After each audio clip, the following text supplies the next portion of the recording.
ভাই, আপনারা কি খুশি থাকতে চান? তবে শুনুন, এই 4টে বিষয় ঈশ্বরকে দিন। ওর মধ্যে প্রথম আছে সময়। আপনি আপনার জীবনে খুশিতে থাকার জন্য আশা করছেন কি? তবে শুনুন, ঈশ্বরকে আপনার সময় দিন। দয়া করে শুনুন, ঈশ্বরকে সময় দিতে বললে তাহলে একটা প্রশ্ন ওঠে, ঈশ্বরকে কত সময় দেবেন? কোনো আইডিয়া আছে কত সময় দিতে হবে? আপনি যা উপার্জন করছেন সেই উপার্জনের দশমাংশ ঈশ্বরের ভবনে দিন, বাইবেল তা বলে। মানে আপনি 100 টাকা উপার্জন করেছেন, তাহলে 100 টাকার মধ্যে 10 টাকা ঈশ্বরকে দিতে হবে। দশমাংশ ঈশ্বরের আছে, বাইবেল তা বলে, তাই না? তবে ঈশ্বর যখন 24 ঘন্টা প্রতিদিন ঈশ্বর দিয়েছে, তো ওই 24 ঘন্টার মধ্যে 10% যদি আপনি আলাদা করে রাখেন, তো প্রতিদিন ঈশ্বরকে আপনি কত সময় দেবেন তা বলুন।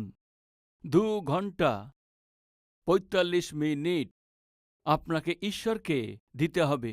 এই কথা বলতে কিছু লোকরা হয়তো বলবেন, ব্রাদার শুনুন, হ্যাঁ, সপ্তাহে 2 ঘন্টা দেওয়া আমাদের জন্য, হ্যাঁ, অনেকভাবে মুশকিল হচ্ছে। প্রতিদিন 2 ঘন্টা 40 মিনিট দেওয়া ঈশ্বরকে দেওয়া অনেক মুশকিল আছে। অন্য কিছু বলুন পাস্টর বাবু। কি? আমার একজন বন্ধু আছে, অনেক ধনী আছে, ওর বড় একটি ফার্ম হাউস আছে, কমপক্ষে 175 একর ফার্ম হাউস আছে। ওই ফার্ম হাউসের মধ্যে অনেক বড় গেস্ট হাউস উনি তৈরি করিয়েছেন। শুনুন ভাইরা, ওর লাঞ্চ ঠিকভাবে কাজ করছে না, কিডনিও ভালোভাবে কাজ করছে না। ও যে দিন শুরু করছে, আপনারা শুনছেন কি? ও দিন শুরু করতে হচ্ছে তো 5 ঘন্টা ধরে মেশিনের উপরে ও দেহকে রাখতে হবে। যখন ও বিছনায় শুয়ে থাকে, এই মেশিন ও শরীরে লাগিয়ে দেয়, ওই মেশিন শরীরে লাগিয়ে দেয়, ওই মেশিনকেও শরীরে টাচ করতে হয়। ও দিন শুরু করতে হয় তো 5 ঘন্টা ধরে মেশিনের জন্য আলাদা করে সময় বার করতে হবে। ওই সমস্ত মেশিন যখন ওর দেহেতে কাজ করবে, ওর তখন লাংস কাজ করবে, কিডনি কাজ করবে 5 ঘন্টা ধরে। নিশ্চয়ই তার চিকিৎসা করবে, তবেই বাকি 19 ঘন্টা ও সুস্থ থাকতে পারবে। প্রতিদিন কত ঘন্টা বলুন? 5 ঘন্টা। এ ভালো আছে না সুস্থ থেকে প্রভুর উপস্থিতিতে 2 নয় 2.5 ঘন্টা পর্যন্ত খুশিতে সময় কাটানো? এই দুয়ের মধ্যে আপনি কোনটা চাইবেন? ভাই, আমি কি বলতে চাইছি কি একবার ভেবে দেখুন। যে ব্যক্তি ডায়ালিসিস করায় তাকে কমপক্ষে 5 ঘন্টা শুয়ে থাকতে হয়। প্রিয় ভাই ও বোন, আমি জিজ্ঞেস করছি, আমরা সত্যি কত ভাগ্যবান আছেন? আজ যদি আমরা স্বাস্থ্যবান থাকি আর প্রভুর আরাধনা করতে পারছি, এটা আমাদের সৌভাগ্য আছে। আবার বলছি, যে প্রভুরই উপস্থিতির মধ্যে সময় কাটায়, ও যে প্রভুর উপস্থিতিতে সময় কাটায় না, ওর চাইতে স্বাস্থ্য ভালো থাকে। এ সার্ভেতে তা প্রমাণ দিয়েছে। প্রিয় ভাই ও বোন, কি আপনি খুশিতে থাকতে চান, স্বাস্থ্য ভালো রাখতে চান? তবে আপনার সময়কে প্রভুকে দিয়ে দিন। যে ব্যক্তির কিডনি খারাপ হয়ে গেছে, 4 ঘন্টা আলাদা রাখতে হয়, আর যার কিডনি এবং লাংস খারাপ হয়ে গেছে, তার কমপক্ষে 5 ঘন্টা তার স্বাস্থ্যের জন্য, তার মেশিন এবং ডক্টরের জন্য আলাদা করতে হয়। যে ঈশ্বর আপনার স্বাস্থ্যকে রক্ষা করেন, আনন্দ দেন, সে তাকে সম্পূর্ণভাবে 10 ভাগ দিতে চেষ্টা করুন।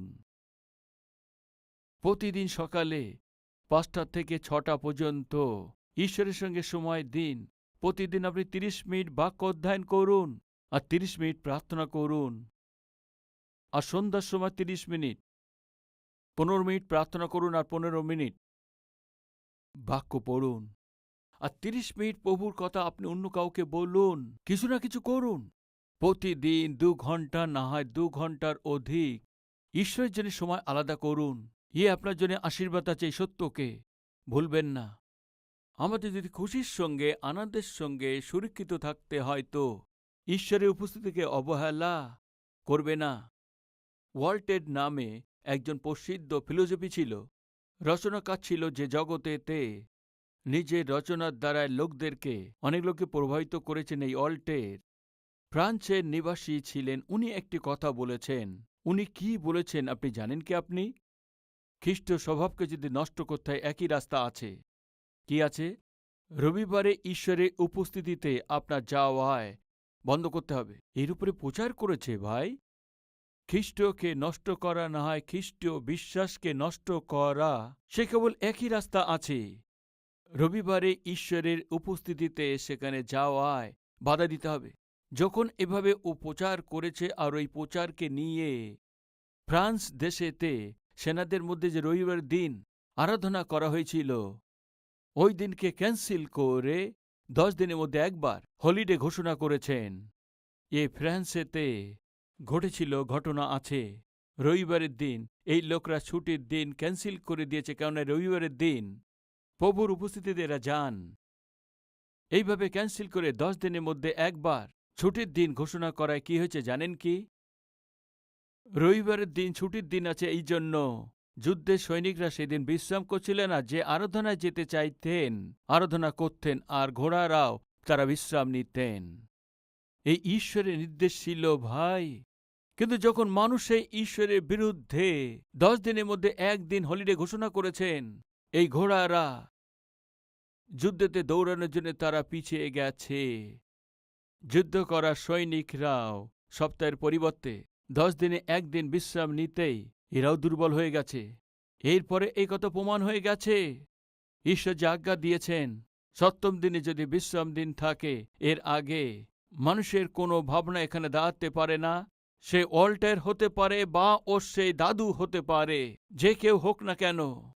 রবিবারকে ঈশ্বরে আরাধনা করার পরিবর্তে সে আপনি যা কিছু করুন, প্রিয় ভাই ও বোন, ওইটা ওই ব্যক্তির জন্য আশীর্বাদ হয় না। বিশেষ করে খ্রিস্ট ভক্তদের জন্য এটা আশীর্বাদ নয়। প্রমাণ হয়েছে। আপনি কি করতে চলেছেন? ঈশ্বরের আজ্ঞাকারী হয়ে প্রভুর ওই দিন অন্য কোনো কাজ না করে, প্রথম কাজ আমি এবং আমার পরিবার প্রভুর উপস্থিতিতে গিয়ে আমরা কি করব? আরাধনা করব। এই নির্ণয় যদি নেন, তবে নিশ্চয়ই আপনি ভালোকে দেখবেন, ঈশ্বরের মহিমাকে দেখতে পাবেন, ঈশ্বরের আশীর্বাদকে অনুভব করবেন। বা দ্বিতীয়, আপনার সন্তানকে ঈশ্বরকে দিন। হান্নার নাম সে বন্ধা হয়ে গিয়েছিল। ও অনেক দুঃখিত হয়েছেন, কান্নাকাটি করেছেন, কিন্তু সন্তান হয়নি। এমন সময় প্রভুর ভবনেতে গিয়েছে, ভবনে গিয়ে কান্নাকাটি করেছে, অনুতাপ করেছেন আর প্রার্থনা করেছে, পিতা আমি বন্ধা আছি, পিতা এই নিন্দাকে আমি সহ্য করতে পারছি না। আমার ঘরেতে আমার যা আমাকে যন্ত্রণা দেয়, আর আমার সমাজেতে আমি অনেক অপমানিত হচ্ছি। এই অপমানকে আমি সহ্য করতে পারছি না। আমাকে পুত্র দিন পিতা। যদি তুমি আমার পুত্র দাও, ওই প্রথম ফলকে আমি তোমাকে আমি ফিরিয়ে দেব। এভাবেও কেঁদেছেন। ঈশ্বর কি করেছেন? তার ওই প্রার্থনাকে শুনেছেন। এক সুন্দর পুত্রকে ঈশ্বর তাকে দিয়েছেন। হান্না কি করেছেন জানেন কি? সবচেয়ে প্রথমে ঈশ্বরের কাছে চেয়েছেন, পিতা দিন।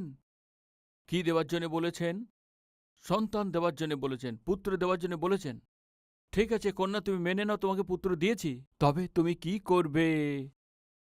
আমি আমার পুত্রকে আবার ফিরিয়ে দেব।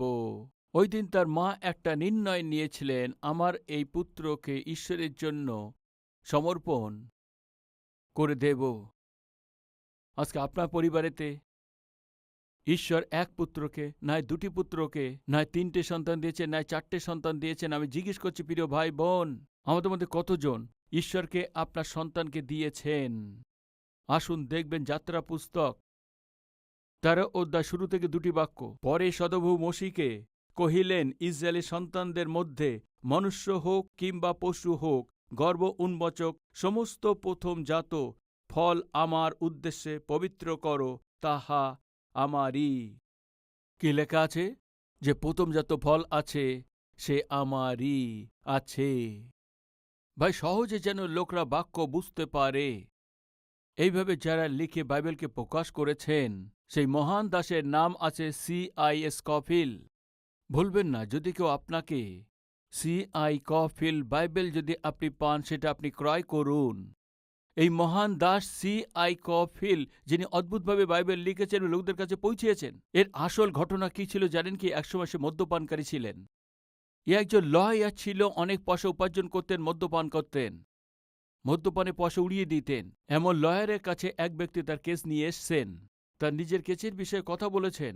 তারপরে ওই C.I. স্কফিল্ড নামে তার লয়ারকে তিনি বললেন, মহাশয়, আপনি এত বুদ্ধিমান আছে, জ্ঞানী আছেন, আর অদ্ভুতভাবে কেস লড়েন, আপনি প্রভুর উপরে কেন বিশ্বাস করেন না?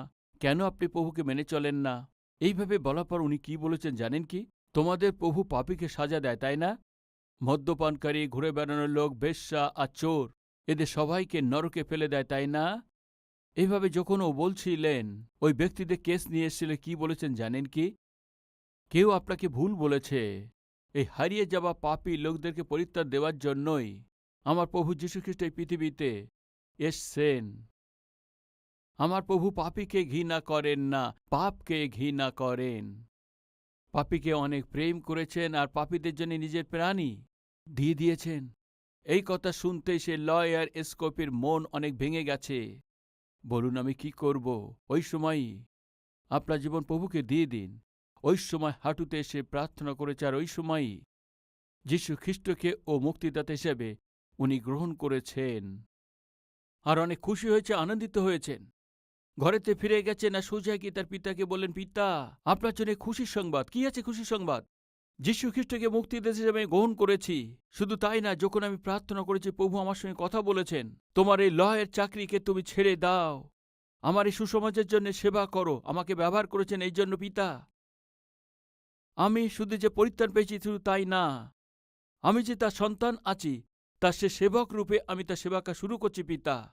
এই বলার পর অনেক খুশি হয়ে পিতার কাছে এসে এভাবে বলতেই পিতা ততটা খুশি হননি। ঠিক আছে, খুশির কথা আছে, ঠিক আছে। এ কি পিতা, আমি একজন মদ্যপানকারী ছিলাম, নিজের ইচ্ছামতো চলতাম, আমি ঠিক হয়ে গেছি, আমার জীবন সেবার জন্য সমর্পণ করেছি। আমি ভাবলাম বলতেই আপনি খুশি হবেন। আপনি বলছেন ভালো কথা, খুশির কথা আছে পুত্র। তখন পিতা বলছেন, তুমি আজকে এসে সেবা করবে বলছো? তোমাকে তোমার মা 9 মাস তা নিজের গর্ভে রেখে তোমাকে জন্ম দেওয়ার আগে আমাকে কি বলেছে জানো কি? শুনুন, ঈশ্বর আমাদের পুত্র দিতে চলেছেন। ওই পুত্রকেই আমরা ঈশ্বরের কাছে সমর্পণ করব। আমাদের পুত্র ঈশ্বরের সেবা কাজ করবেন, ঈশ্বরের জন্যই জীবনযাপন করবেন। এই বলার পর তোমার জন্মগ্রহণ করার আগেই তোমাকে ঈশ্বরের কাছে সমর্পণ করেছেন, অর্পণ করে দিয়েছেন। ওই দিনই আমি তা জানতে পেরেছি। তুমি ঈশ্বরের জন্য প্রতিষ্ঠিত হয়েছ, ঈশ্বরের জন্য সমর্পিত হয়েছ। এইভাবে ঈশ্বরের কাছে সমর্পণ করা হয়েছিল। তুমি দিনের পর দিন তুমি ঈশ্বর থেকে দূরে সরে যাচ্ছ আর জগতের কাছে যাচ্ছ। তখনও আমি ভয় পাইনি, চিন্তা করিনি, কেন ওই দিনই আমরা ঈশ্বরের কাছে সমর্পণ করে দিয়েছিলাম।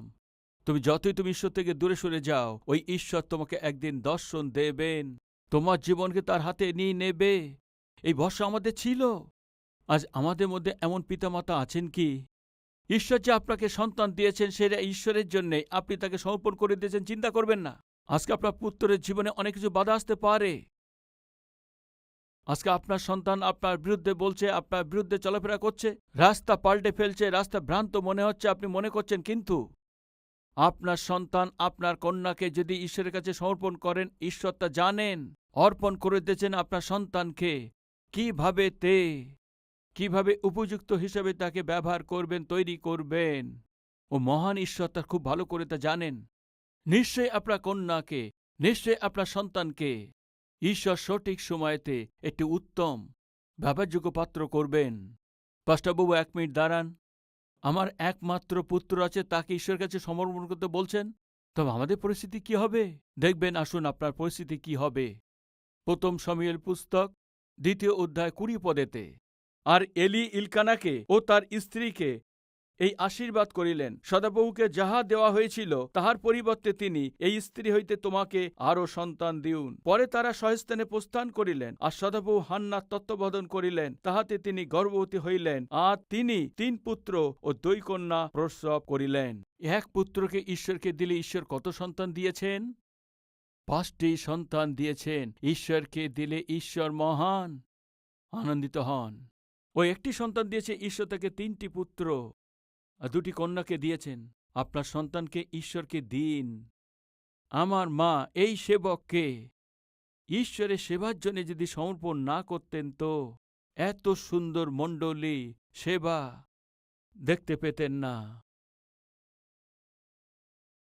আজ প্রিয় মায়েরা, বাবারা, ঈশ্বর যে আপনাকে প্রথম সন্তান দিয়েছেন তাতে ঈশ্বরের কাছে সমর্পণ করুন, তাতে মহান খুশি আছে। তৃতীয়, সাক্ষ্যকে দিন। প্রথম সময়কে দিন, দ্বিতীয় সন্তানকে দিন, তৃতীয় আপনার সাক্ষ্যকে দিন। এক সমীরীয় জায়গা একটা ছিল, সেখানে যিশু গিয়েছিলেন। দুপুরে পরে একটা সমীরীয় স্ত্রীলোক এসেছিল, সে বেশ্যা ছিলেন। তার ঘরেতে 5টি স্বামী ছিল। জলের প্রয়োজন হয়েছে, সেই জন্য জলের জন্য কুয়োর কাছে ও এসছে। যীশুখ্রিস্ট স্ত্রীর জন্য অপেক্ষা করছিলেন, আর যখন ও এসছে প্রভু যীশুখ্রিস্ট ওর ব্যাপারে সব বলে দিয়েছে। যখন যীশুখ্রিস্ট তার জীবনের সব কথা বলে দিয়েছেন, ও বুঝতে পেরেছেন যীশুখ্রিস্ট ভাববাদী আছেন। যে জল আমি তোমাকে দেব, যে পান করবে সে কখনো পিপাসিত হইবে না, তবে ওই জল আমাকে দিন। তখন যিশু কি বলেছেন? তুমি গিয়ে তোমার স্বামীকে ডেকে আনো। আমার তো স্বামী নেই, তবে তোমার ঘরেতে যে আছে সে তোমার স্বামী নয়। মানে একজন বেশ্যা ছিলেন, ঘরে একজন পুরুষ ছিলেন, তার সমস্ত জীবন প্রকাশ করে দিয়েছেন। প্রভু আমার জীবনকে সব প্রকাশ করে দিয়েছেন। তুমি সত্যি ঈশ্বরের পুত্র আছো, তুমি ভাববাদী আছো। তখন তার পুরনো আর মন্দ জীবনকে ছেড়ে দিয়েছেন। ও কি করেছে জানেন কি? এই সমরীয় নগরে গিয়ে ওখানে সমস্ত লোকদেরকে বলেছেন, শোনো, আসো, আমি যা কিছু করেছি আমাকে সব কিছু বলে দিয়ে আমাকে সে পাপকে সংশোধন করেছেন। ওই মসিহকে আমি পেয়ে গেছি, এসে তোমরাও দেখো। একথা বলতে থেকে সমস্ত সমরীয় লোকদেরকে ডেকে নিয়ে এসছেন যোহন তার 4 অধ্যায়ে 39 পদে। সেই নগরে সমরীয়রা অনেকে সেই স্ত্রী লোকটি যে সাক্ষ্য দিয়েছিল, আমি যাহা কিছু করিয়াছি তিনি আমাকে সকলে বলিয়া দিলেন, তাহার এই কথা পর্যন্ত তাকে বিশ্বাস করিল। অতএব সেই সমরীয়রা যখন তার নিকটে আসিল, তখন তাকে বিনতি করিল যেন তিনি তাহাদের কাছে অবস্থিত করেন। তাতে তিনি 2 দিবস সেখানে অবস্থিত করিলেন। তখন আরও অনেক লোক তাহার বাক্য পর্যন্ত বিশ্বাস করিল। আর তাহারা সেই স্ত্রীলোককে কহিল, এখন যে আমরা বিশ্বাস করিতেছি সে আর তোমার কথা প্রযুক্ত নয়, কেননা আমরা আপনারা শুনিয়াছি ও জানিতে পারিয়াছি যে ইনি সত্যি জগতের ত্রাণকর্তা। সাক্ষ্য দিন। এ বেশ্যা যে ঠিক হয়ে গেছে, এ মহিলা যে পরিত্রাণ পেয়েছেন, চুপ থাকেননি। যখন আপনি উপবাস রেখে প্রার্থনা করেন, ঈশ্বর আপনার প্রার্থনাকে শোনেন। আর যখন আপনাকে সুস্থতা দেন, আপনার সাক্ষ্যকে বলুন। যে স্ত্রী লোকটি 12 বছর ধরে রক্তস্রাবে ভুগছিলেন, যখনই তার বস্ত্রকে স্পর্শ করলেন সম্পূর্ণভাবে সুস্থতা পেলেন। তখন সে কি করেছে জানেন কি? চুপচাপ চলে যাচ্ছিলেন। যিশু বললেন, কেউ আমাকে স্পর্শ করেছেন, কে আছেন? যখন ও লুকাতে পারেনি, তখনই বললেন, আমি আপনার বস্ত্রকে স্পর্শ করেছি। শোনো, তোমার সঙ্গে যা ঘটেছে তা বলো, সাক্ষ্য দাও। আমি 12 বছর ধরে এই রক্তস্রাবে ভুগছিলাম। কোনো চিকিৎসক আমাকে সুস্থতা দিতে পারেনি, কোনো ঔষধ আমাকে সুস্থতা দেয়নি। যখনই আপনার বস্ত্রে স্পর্শ করেছি আমি সুস্থতা পেয়েছি। এমন অদ্ভুত কাজকে পেয়ে সাক্ষ্য না বলে কেন যাচ্ছ? প্রিয় ভাই, প্রিয় বোন, আপনাদের জীবনে ঈশ্বর অদ্ভুত কার্য করেছেন কি? আপনার পাপময় জীবনকে প্রভু অদ্ভুতভাবে পবিত্র করেছেন কি? আপনার সাক্ষ্যকে নিশ্চয়ই আপনাকে বলতে হবে। আপনার জীবনে যে ভালো ঘটেছে আরও অন্যদেরকে বলতে হবে, এটা ভুলবেন না। আমাদের চারপাশে অনেক লোক আছে, তারা পতিত হয়ে নরকে যাচ্ছেন। ওদেরকে নিশ্চয়ই প্রভুর উপস্থিতিতে নিয়ে আসুন। যে সুস্থতা পেয়েছেন, এ আপনার দায়িত্ব আছে। সময়কে দিন, সন্তানকে দিন, তৃতীয় সাক্ষ্যকে দিন। চতুর্থ কি আছে দেখবেন, আসুন 2 করিন্থপত্রে 9 অধ্যায়, ওখানে 5 পদকে আমরা পড়ছি। লজ্জা জন্মিবে, এই জন্য আমি ভ্রাতৃগণকে এই অনুরোধ করা আবশ্যক বুঝিলাম, যেন তাহারা অগ্রে তোমাদের নিকটে যান এবং পূর্বের অঙ্গীকৃত তোমাদের সেই দান ঠিকঠাক করেন, যেন এইরূপে তাহা পীড়াপিড়ি বিষয় বলিয়া নয়, কিন্তু বদান্যতার বিষয় বলিয়া প্রস্তুত থাকে। কিন্তু আমি বলি এই যে অল্প পরিমাণে বীজ বনে সে অল্প পরিমাণে শস্য কাটিবে, আর যে ব্যক্তি আশীর্বাদের সহিত বীজ বনে সে আশীর্বাদের সহিত শস্য কাটিবে। প্রত্যেক ব্যক্তি আপন আপন হৃদয়ে যেরূপ সংকল্প করিয়াছে তদ অনুসারে দান করুক, মনোদুঃখপূর্বক কিংবা আবশ্যক বলিয়া না দিউক, কেননা ঈশ্বর হৃষ্টচিত্ত দাতাকে ভালোবাসেন। আনন্দপূর্বক দিন। দশমাংশ ঈশ্বরেরই আছে। মালাকি পুস্তকে ওখানে 3:10 দেখুন, তোমরা সমস্ত দশমাংশ ভাণ্ডারে আনো, যেন আমার গৃহে খাদ্য থাকে, আর তোমরা ইহাতে আমার পরীক্ষা করো। ইহা বাহিনীগণের সদাপ্রভু কহেন, আমি আকাশের দাস সকল মুক্ত করিয়া তোমাদের প্রতি অপরিমেয় আশীর্বাদ বর্ষণ করি কি না। ঈশ্বর বলছেন, দশমাংশ মানে তুমি যে উপার্জন করো সেই উপার্জনের 10 ভাগ। 1000 টাকা উপার্জন করছেন, তাহলে তার মধ্যে 10 ভাগ প্রভুকে দিতে হবে। ঈশ্বর যদি আপনাকে 1 লক্ষ টাকা দিয়েছেন, তার মধ্যে থেকে 10,000 টাকা ঈশ্বরকে দেবেন। আর যদি আপনি ঈশ্বরকে না দিয়ে আপনি নিজের জন্য খরচা করেন, তো ও আমাদের জন্য ভালো নয়। আর যদি আমরা ঈশ্বরকে যে দশমাংশ দিতে হবে সেটা না দিয়ে যদি আমরা খরচা করি, তো সেটা ঈশ্বর কি বললেন বাইবেলে তা আছে, দেখবেন। আসুন 8 পদে দেখুন, মানুষ্য কি ঈশ্বরকে ঠকাইবে? তোমরা তো আমাকে ঠকিয়া থাকো। কিন্তু তোমরা বলিতেছ, কিসে তোমাকে ঠকিয়াছি? দশমাংশে ও উপহারে। তোমরা অভিশাপে শাপগ্রস্ত। হ্যাঁ, তোমরা এই সমস্ত জাতি আমাকেই ঠকাইতেছ। ভাই, যারা দশমাংশ দেয় না তাদের মধ্যে অনেকেই যেটা ঈশ্বরের আছে সেটা তারা চুরি করছে, ঠকিয়ে নিচ্ছে। ঈশ্বর তা বলছেন এ আমাদের জন্য ভালো নয়, যে ঈশ্বরের দশমাংশ চুরি করা এটা ভুল আছে। বা ঈশ্বর বললেন, দশমাংশ আমার আছে, আমার সেবার জন্যে আছে, আমার মণ্ডলীতে যেন কোনো খাদ্যদ্রব্য কম না হয়, আমাদের জন্য সে আজ্ঞা আছে। ওই আজ্ঞা অনুসারে দশমাংশ তার ভবনেতে নিয়ে আসুন। এইভাবে নিয়ে এসে আমাকে পরীক্ষা করে দেখো। আকাশের দ্বার খুলে আপনাকে অপ্রাণ আশীর্বাদকে বর্ষণ করব তিনি বলেছেন।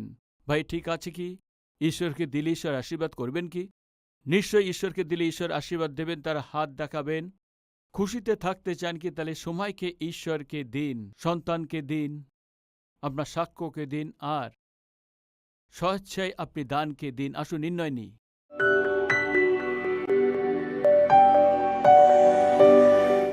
পবিত্র ঈশ্বর পিতা আপনার উপস্থিতিতে অদ্ভুত বাক্যের দ্বারা আমাদের সঙ্গে কথা বলেছেন। খুশিতে যদি আমাদের থাকতে হয়, তো পিতা আমাদের আপনাকে সময় দিতে হবে, আমাদের সন্তানদেরকে সমর্পণ করতে হবে, আর সাক্ষ্যকে বলতে হবে, আর স্বইচ্ছায় আপনাকে দিতে হবে। আর এই বহুমূল্য সত্যকে, এই সূত্রকে আমরা আমাদের জীবনে কার্যতে দেখাতে পারি। সাহায্য করুন। যীশু খ্রিস্টের নামেতে চাইছি পিতা, আমেন।